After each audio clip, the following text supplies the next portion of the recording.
सो अनमोल, अब आपने इन वर्ड्स के मीनिंग तो बता दिए। अब आप मुझे इनके दो दो सेंटेंस बना के बताओ। Okay, so let's start.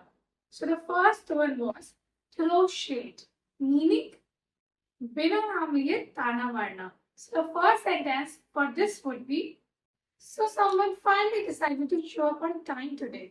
तो किसी ने आज आखिरकार समय पर आने की ठानी है। So guys, I wanted to tell you in between, यहाँ पे हम इन वर्ड्स को डायरेक्टली अपने वर्ड्स में नहीं इम्प्लीमेंट कर सकते हैं. It's like you have to understand the meaning what the other person is trying to say.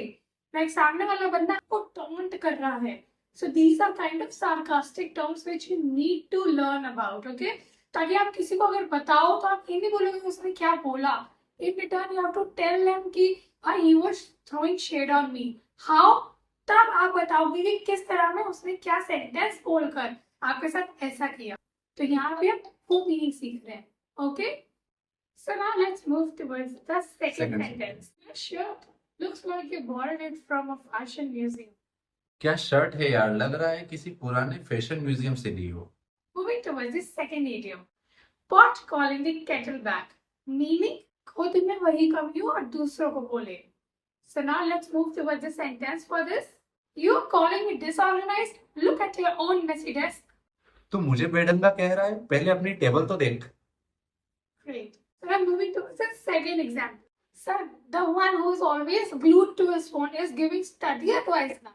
बेटा जो खुद दिन भर फोन में घुसा रहता है वो पढ़ाई की सलाह दे रहा है। Great. Now moving towards the third idiom. Bite your tongue.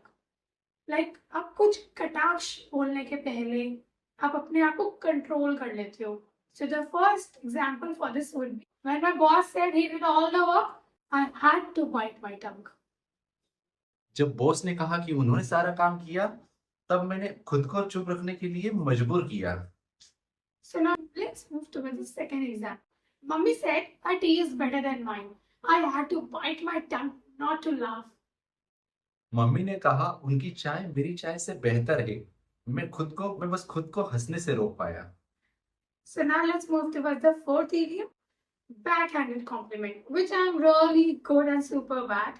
Meaning तारीफ के बहाने ताना मारना. So the first example for this would be, you're looking great. I didn't expect that from you. Wow. तो आज अच्छा लग रहा है, तुझसे ये उम्मीद नहीं थी। वाह। Moving towards the second example.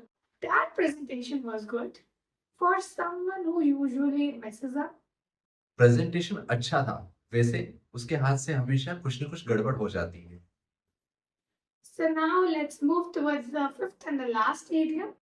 Take a jab at someone. Meaning हंसी हंसी में ताना मारना. So the first example for this would be, he took a jab at me by saying some people work only near deadlines. उसने मजे से ताना मारते हुए कहा, कुछ लोग तो सिर्फ डेडलाइन पास आने पर काम करते हैं। The second and the last example for this would be, oh look, the gym membership card still exists. Must be a collector's item. ओ, जिम का कार्ड अभी भी जिंदा है, लग रहा है कोई कलेक्शन का हिस्सा है। So guys, that was all for today. अगर आपको ये वीडियो पसंद आई हो तो वीडियो को लाइक करें, शेयर करें और चैनल को सब्सक्राइब करना नहीं भूलें। So हमारी वीडियो आती है every 5 days of the week from Monday to Friday, including shorts and long videos. Do not forget to check them out. Thank you for watching and तक के लिए bye bye. Take care.